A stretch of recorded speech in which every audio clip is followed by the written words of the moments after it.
si Mr. Celis, no? I believe, no?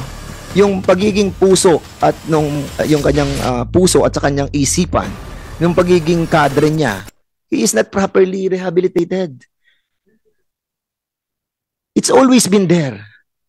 Never been gone. And I believe, never will be, Mr. Chairman. That's the reason why meron siyang salita na kung hindi magkakaroon ng magandang hindi siya mapapagbigyan, babalik na lang po siya sa pagiging NPA.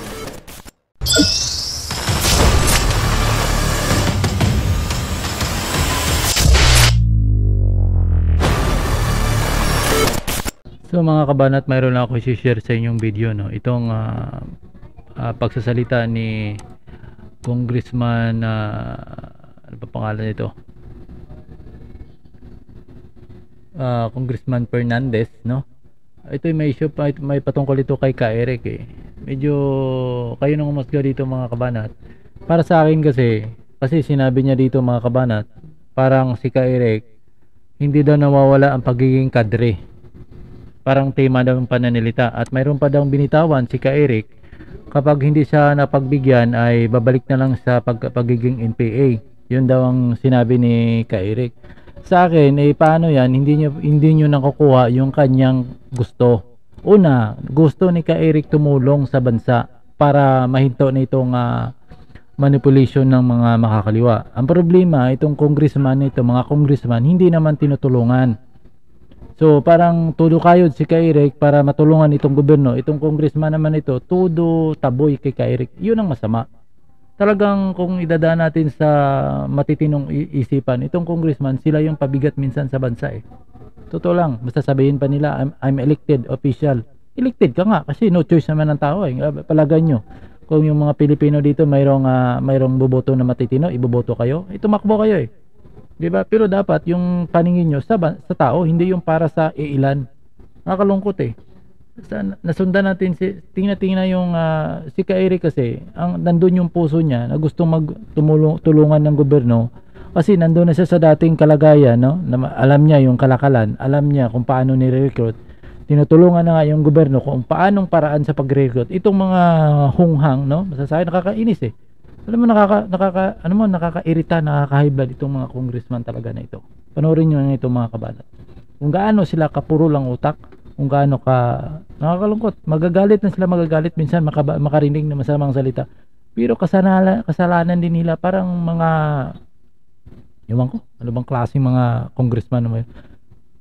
In other words, we will not be discussing the objection anymore. If we have a movement for this motion. So in other words, we are getting the different manifestation of our members, and thereby I will be discussing also my reservation and hear me, no? That Mr. Celis is a threat to our national security. Kasi Mr. Celis is threat our national security. Wow, ang galing. Napakatalino mo, Fernandez. Hanga pa naman ako nito nakarang hearing sa patungkol sa ABS-CBN. Pero nakikita ko dito kulang. Dito lumutang yung utak niya, no? Paano naging threat si Ka Eric, no? Kung talagang kaso lang naintindihan naman natin mga kabanat eh. Kasi kumbaga nakasalalay naman talaga ang kanilang kinabukasan dito eh. During that he mentioned that in all fairness, no, dahil may sakit po yung kanyang nanay, but I think we have this kind of situation wherein nagkaroon po ng mistrust and distrust yung ating pong hearing regarding Mr. Celis, and even the president of this country, and in this policy that was the territorial integrity, but stability and public. Mr. Celis, no, because of non-disclosure of his false information, have lead to alam mo talaga mga kabat, pinipilit talaga na false information itong kay Ka Eric eh. Ito talagang hindi ko maintindihan sa mga taong ito eh. Ang linaw-linaw naman eh. Gusto ko paparinig naman natin ito ulit para baka makita ni Dian Fernandez. Itong nakakalungkot sa mga taong ito, pinipilit talaga nila na mali yung kay ka Eric, pero wala akong nakitang mali doon eh. O, pakinggan nyo. Kayo nang humusga dito mga kabanat. O. Kay Speaker Martin Romualdez, 1.8 billion ang travel cost niya. Naku. Dahil alam niyo po, napakaraming pera sa gobyerno. Totoo. The 1.1 billion of the DNNR, that's the entire department. Yeah. But you're saying now, Eric, that 1.8 billion is just the office of the speaker for travel? Which is a question posed to us by the source from Congress. Yeah, Yun. Hindi naman, ang question na yun, hindi naman galing kay Eric eh. So, bakit sabihin nila false information? Yan ay question. Di ba?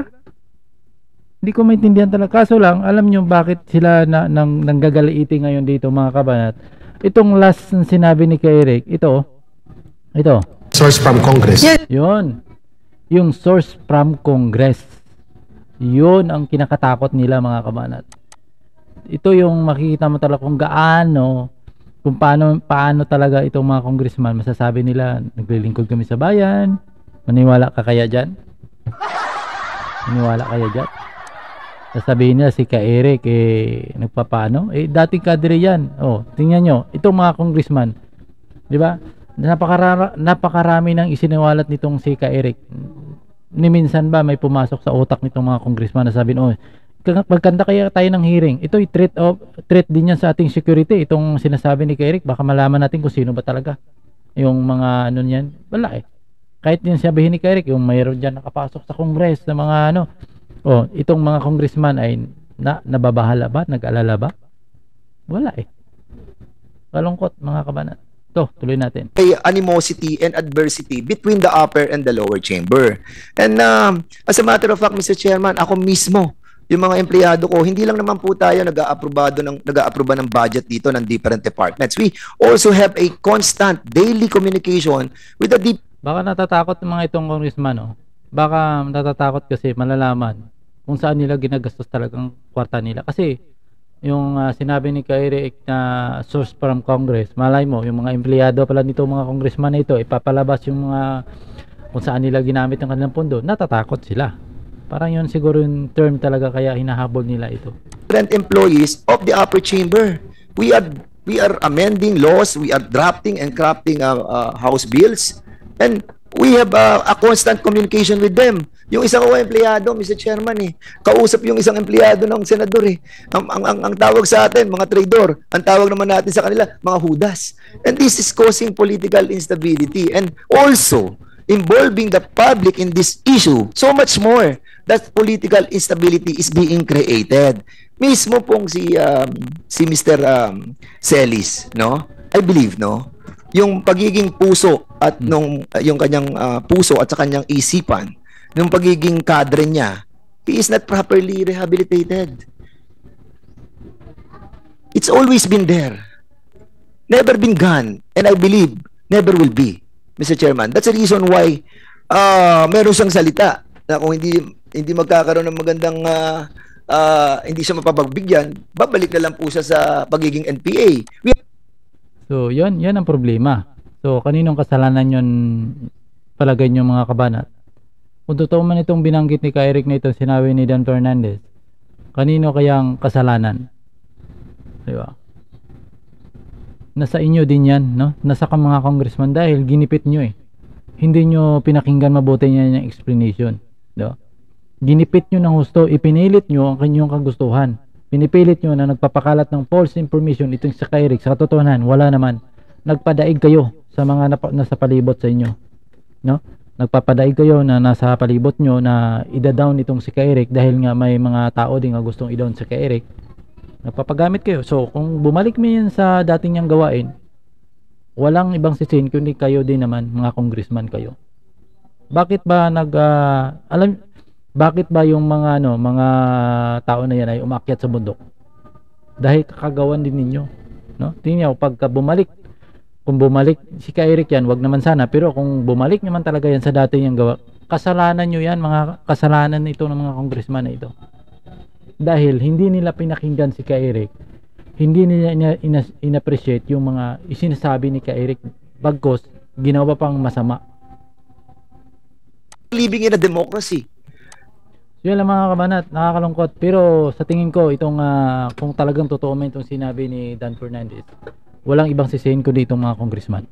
Kung bumalik man si Ka-Eric sa dati niyang gawain, umakyat man sa bundok, walang ibang sisihin ko itong mga congressman ito na hindi pinakinggan bagkos ginawa pong masama. Sa pinakita ni Ka-Eric yung video, wala akong nakitang masama doon eh. Yung katanungan na yun, kahit na sabihin natin eh, kahit sabihin natin yung katanungan ni Ka-Eric, kanya-kanya lang yun, di ba?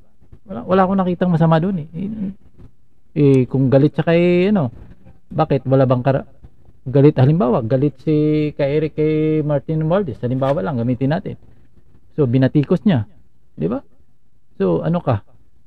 Parang papaya ka na iiyak ka, di ba? Unti sinagot na lang ng tama sana ang katanungan ni Ka-Eric na wala akong ganoon eh. Hindi totoo lang, hindi naman sinagot din naman nila. Pero kasama 'yon, mayroong panggigipit. Kita mo kinulong si Ka-Eric, gusto talaga nilang malaman yung source. 'Di ba? Nakakalungkot talaga dito sa mga kahit sa anggulo tingnan, kapag akong tumingin, mali yung ginawa ng mga congressman na ito. Napakamali, 'di ba? Napakamali talaga. Napakamali yung ginawa nila sa pagpakulong kay Ka-Eric. Itong malaking dagok sa mga taong ito, itong mga congressman na ito, napakalaking dagok yan sa kanila. At babalik sa kanila balang araw yan, kanilang ginawa. At sana sa pagsampa ng, di ba, nagsampa ng kaso itong si Ka-Eric, sana mayroong masampulan ng mga congressman, no, na sila din makulong dahil sa pagmamalabis ng kanilang kapangyarihan.